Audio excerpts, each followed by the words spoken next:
जो भी बातें कही, अगर उन सभी की बातों को समायोजित करके सामाजिक न्याय की लड़ाई को केवल बातों से नहीं, केवल भाषणों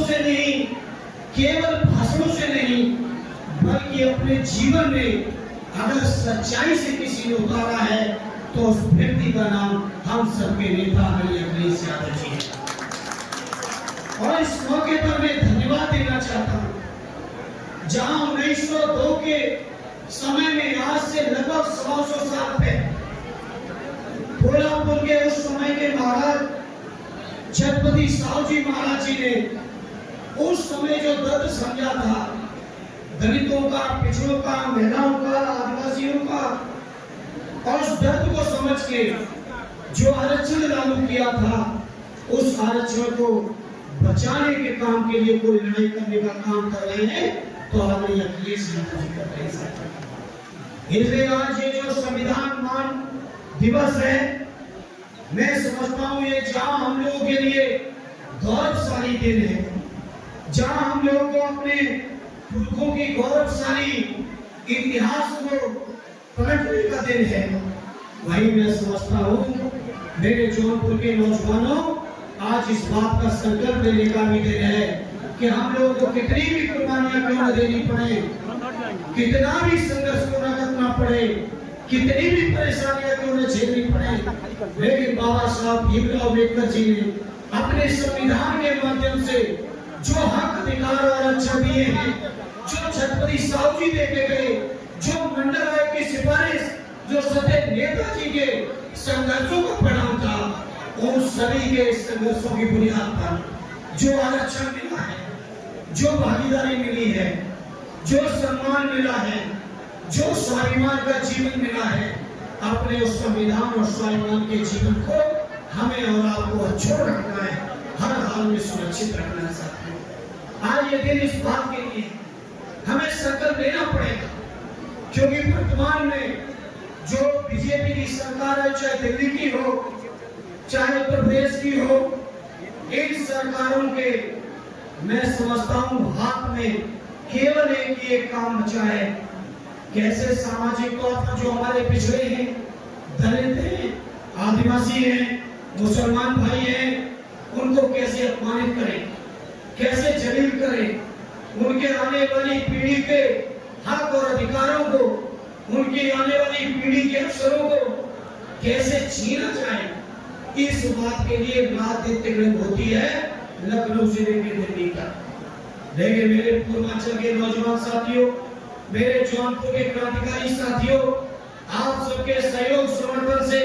आप सबकी मेहनत से और आदरणीय अखिलेश यादव जी के संकल्प की दम पर आज हम कह सकते हैं, चाहे जितनी भी तिगड़न कर लें, लेकिन हमारा हक, हमारा अधिकार, हमारा सम्मान और स्वाभिमान ये बीजेपी वाले नहीं छीन पाएंगे। साथियों, एक नहीं अनेक तरीके से आप हम सभी जानते हैं, बाबा साहब ने अपने संविधान के माध्यम से, जिसको लोग मानते हैं कि दुनिया का सबसे बेहतर संविधान है, उस संविधान में जो प्रावधान किए हैं, अगर वो प्रावधान न होते तो मैं समझता हूँ दलित, पिछड़ों को, आदिवासियों को, महिलाओं को कहीं सम्मान का जीवन नहीं मिल पाता। मेरे साथ कि संविधान तो बेहतर है ही, संविधान के चलाने वालों के ऊपर निर्भर करेगा कि कितना न्याय हक मिले। लेकिन हमारे बीजेपी के लोगों नित्य नए षड्यंत्र, नित्य नए कारनामे कि कैसे बाबा साहब के संविधान को बदला जाए, घमंड में थे लोकसभा चुनाव से पहले, और बीजेपी के नेता कह रहे थे कि हम 400 से ज्यादा लाएंगे और देश के संविधान को बदलेंगे। लेकिन देश की जनता, विशेषकर उत्तर प्रदेश की जनता ने यह साबित कर दिया कि जनता बाबा साहब के संविधान को कभी बदलने नहीं देगी, इतनी ताकत में कभी आने नहीं देगी। मैं आज इस मौके पर अपने जौनपुर के साथियों, जहां अपने दोनों में से दोनों सांसद, चाहे अग्नि बाबू श्री कुशवाहा जी हो, चाहे प्रिया सरोज जी हो, दोनों के दोनों सांसदों को यहाँ से चुनाव जिताकर आर्य अखिलेश जी के हाथों को इतना मजबूत कर ही दिया है कि बीजेपी वाले कितनी भी कोशिश करेंगे, बाबा साहब के संविधान से कॉमा और फुल स्टॉप भी नहीं हटा पाएंगे। इतनी ताकत आपने दी है। आज देश की संसद में संख्या के लिहाज से नंबर 3 की पार्टी समाजवादी पार्टी आपने बना दी है। नेताजी के सपनों की पार्टी आपने बना दी है। अभी नेताजी का एक ही सपना अधूरा है। मैं समझता हूँ उस सपने को पूरा करना पूरे उत्तर प्रदेश के लोगों की जिम्मेदारी है। नेताजी ने कहा था कि हम अपनी समाजवादी पार्टी को कभी पूरा नहीं होने देंगे। और देखिए आज जौनपुर की जो नेतृत्व बैठा है, प्रिया सरोजा यंगेस्ट महिला एमपी है, रागिनी जी बहुत युवा विधायक हैं, पंकज भाई भी हमारे युवा है, नकी भाई भी युवा है, आगरी तूफानी भाई से देख सकते हैं। तो आप सोचिए जौनपुर की जनता ने, जो नेताजी ने कहा था कि अब पार्टी को कभी पूरा नहीं होने देंगे, जौनपुर की जनता ने नेताजी के सपनों को साकार किया। एक ही सपना और अधूरा है। जाने वाले 29 आते आते समाजवादी पार्टी को देश की तीसरी पार्टी तो बन चुकी है और राष्ट्रीय पार्टी भी बनाना है। बताओ जौनपुर वाले वैसे ही सहयोग करोगे कि नहीं करोगे? नेताजी के सपने को पूरा करोगे कि नहीं करोगे?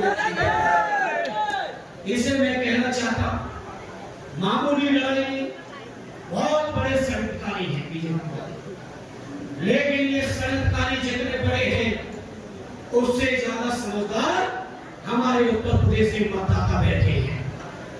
उत्तर प्रदेश के मतदाताओं ने पता भी नहीं चलने दिया। 37 समाजवादियों के 6 सहयोगी कांग्रेस के 43 एमपी को जिता के भेज दिए और बेईमानी न होती तो अकेले 60 एमपी उत्तर प्रदेश से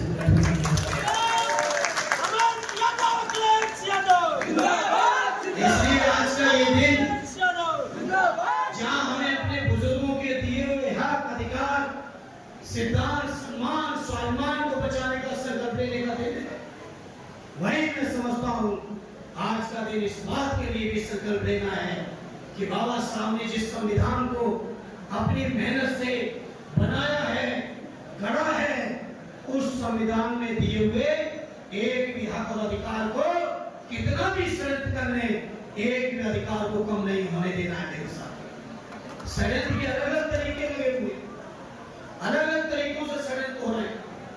षड्यंत्र हो रहे हैं वन नेशन वन इलेक्शन। बताओ मेरे राजीव प्रजापति जी बैठे हैं, जिस दिन एक देश में चुनाव होगा प्रजापति समाज की कोई बात सुनेगा? बताओ कश्यप समाज के साथी बैठे, इनकी कोई सुनेगा? डॉक्टर रामोद जी बैठे, बताओ पाल समाज की कोई बात सुनेगा? ये बीजेपी के लोग मीडिया के माध्यम से, पूंजीपतियों के माध्यम से बड़े बड़े संसाधनों को छोड़के गरीबों की, पिछड़ों की, दलितों की, बताओ रागिनी सोनकर जी कोई सोनकर समाज की आवाज सुनेगा? बताओ कोई पासी समाज की कोई सुनेगा? दीपचंद राम जी बैठे हैं, दलित भाइयों आपकी कोई आवाज सुनेगा? ये षड्यंत्र कर रही है बीजेपी कि कैसे दलित, पिछड़े, अल्पसंख्यक जिनको मानव काशीराम जी ने जगाया, बाबा साहब ने जगाया, सत्य नेताजी ने जिस परंपरा को बढ़ाया और जिसकी मिसाल मसाल लेके आदमी अखिलेश यादव जी चल रहे हैं, इस समाज को कैसे कमजोर करें? मैं अपने जौनपुर के साथियों आपसे कहूंगा, आप लोग जागरूक लोग हैं और देश की राजनीति में मान्यता इस बात की है कि पूर्वांचल के लोग जो अंगड़ाई लेते हैं उसी तरफ देश की राजनीति हो जाती है। और इसीलिए देश के प्रधानमंत्री जी को भी जब प्रधानमंत्री बनना था तो हमारे पूर्वांचल में बनारस में आके चुनाव लड़ना पड़ा। इसलिए मैं आज आपको कहना चाहता हूं अपने पूर्वांचल जौनपुर के साथियों, आप लोगों को आने वाले समय में ये जो खतरे हैं, चुनौती है, वन नेशन वन इलेक्शन, बताओ इन छोटे छोटे समाज के लोगों की कोई बात सुनेगा क्या? कोई इनकी बात करेगा क्या? मीडिया के माध्यम से धर्म के नाम पर, जात के नाम पर, मजहब के नाम पर बांट के वोट लेना चाहते, सरकारों पर कब्जा करके रहना चाहते। लेकिन मैं इस मंच के माध्यम से बीजेपी के लोगों से कहना चाहता हूं, आज ये पीडीए समाज पूरी तरह से जाग चुका है। अब ये पीढ़ी समाज का भी आपके दुकान चलने वाली है। आज बताओ साथियों, आप दिल्ली में चले जाइए, प्रधानमंत्री कार्यालय से शुरू कर लीजिए और दिल्ली सरकार के सभी मंत्रालय उठा लो। उत्तर प्रदेश में आइए, मुख्यमंत्री कार्यालय से शुरू करके थानेदारों तक चले आइए, तहसीलदारों तक चले आइए। बताओ कहीं पीड़ित समाज के लोगों को भागीदारी मिल रही हो? टोटल अन्याय, अत्याचार, शोषण, सौतेला विवाद, जाति के कारण अपमान, हर चीज झेलनी पड़ रही हो तो देश के अंदर, देश के अंदर। इसलिए मैं सभी साथियों आपसे कहूंगा कि ये जो हमारे राष्ट्रीय अध्यक्ष ने जो धारा पकड़ी है, जो सम्मान और स्वाभिमान की लड़ाई छेड़ी है, इस लड़ाई में मजबूती से साथ दें। आज बताओ, उत्तर प्रदेश की सरकार फैसला ले रही है, प्राइमरी स्कूल बंद किए जा रहे हैं। उन प्राइमरी स्कूलों में बताओ कौन बच्चे पढ़ रहे हैं? गरीबों के, मजदूरों के, दलितों के, पिछड़ों के, आदिवासियों के, उन्हीं के बच्चे पढ़ रहे हैं। पहले उन स्कूलों में इतनी व्यवस्था कर दो कि वो बच्चे पढ़ ना पाए, किताबें कम कर दो। सर्वोच्च न्यायालय के मुख्य न्यायाधीश को सामने नहीं था और उनको समिति से निकाल के बाहर कर दिया। इसीलिए किया था कि चुनाव आयोग से अपने मनमाने फैसले करा सके। और क्या फैसला ले लिया बिहार में? केवल 1 महीने के अंदर सघन जांच होगी वोटर लिस्ट की, वो निरीक्षित होंगी। और आप सब जानते हो जौनपुर के साथियों, बिहार में समझता हूँ ये जून, जुलाई, अगस्त का मौसम ऐसा होता है, 2/3 से ज्यादा बिहार में बाढ़ आ जाती है। जहाँ लोग खाने के लिए तरसते, दवाइयों के लिए तरसते, वहाँ ये कागज मांग रहे हैं। इसलिए क्योंकि बिहार में लोग एक हो चुके हैं इंडिया गठबंधन के पक्ष में, तो बिहार चुनाव में जनता से नहीं भाग रही है इंडिया का, तो आयोग का सहारा लेके वोटर लिस्ट में धांधली करके चुनाव को हारना चाहती है। और अभी 2 दिन पहले तो ये फैसला ले लिया है कि पूरे देश का पुनरीक्षण कराएंगे। तो हम समाजवादियों ने भी फैसला लिया है, इंडिया गठबंधन के लोगों ने फैसला लिया है कि जब तक इस व्यवस्था को वापस नहीं कराएंगे तब तक हम अपना संघर्ष रुकने वाले नहीं हैं। ये जो हमारा गला बैठा हुआ है, कोई ठंडा पानी पी के नहीं बैठा है। ये इसी वोटर लिस्ट के बचाने की जो लड़ाई संसद में लड़ी जा रही है, उसी का परिणाम है कि जितने भी सांसद हैं सभी का गला बैठा हुआ है। लेकिन हम इस मौके पर कहें, आने अखिलेश जी ने फैसला दिया है कि जब तक इस व्यवस्था को वापस नहीं कराएंगे तब तक हम लोग चैन से बैठने वाले नहीं। मेरे जौनपुर के साथियों, जागरूक साथी हैं, समाजवादी व्यवस्था को मानने जानने वाले लोग हैं, सदैव नेताजी को मानने वाले लोग रहे। समाजवादी आंदोलन के जितने भी हमारे स्थानीय नेता रहे, चाहे आदरणीय स्वर्गीय पारसनाथ जी से लेके और तमाम नेता जिन्होंने इस पार्टी को यहाँ पे सींचा है। इसलिए मैं इस मौके पर कहूंगा मेरे जौनपुर के, आपने जिस तरह की ताकत लोकसभा के चुनाव दी है, अपनी इसी ताकत को बरकरार रखना। और जैसा कई साथियों ने संकल्प लिया है कि 9 की 9 सीटें जौनपुर जिले की समाजवादी पार्टी और आदरणीय अखिलेश यादव जी के पक्ष में आप सब करने वाले हो, उसके लिए संकल्प लिया।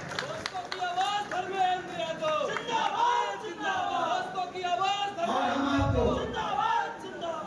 हमारी राष्ट्रीय अध्यक्ष जी की ओर से, समाजवादी पार्टी की ओर से, अपने सभी नेताओं की ओर से ये यकीन और भरोसा दिलाते हैं, जो आरक्षण की व्यवस्था ज्योतिबा फुले जी ने शुरू की थी, जिस व्यवस्था को आदरणीय बाबा साहब भीमराव अम्बेडकर जी के संविधान ने मजबूत किया है, उस संविधान में जब मंडल आयोग की सिफारिश जुड़ी तो और मजबूत हुई है।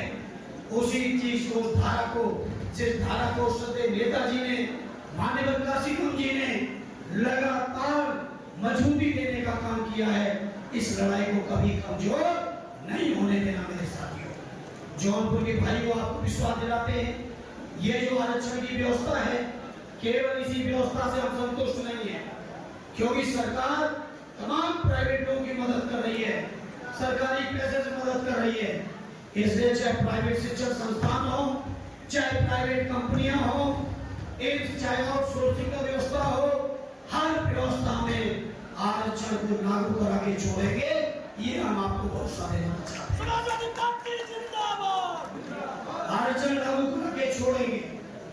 इसलिए मैं आज इस मौके पर कहना चाहता हूँ, जहाँ आरक्षण दिवस के तौर पर हम लोग संकल्प ले रहे हैं बाबा साहब के संविधान को बचाने का, संविधान के मान को बचाने का, वही आज इस मौके पर यह भी संकल्प लेते हैं कि जो मंडल आयोग जी की सिफारिशें नहीं, जो बाबा साहब के संविधान की व्यवस्था है, उस व्यवस्था को जब तक अच्छा लागू नहीं करा लेंगे तब तक हम लोग चैन से बैठने वाले नहीं है।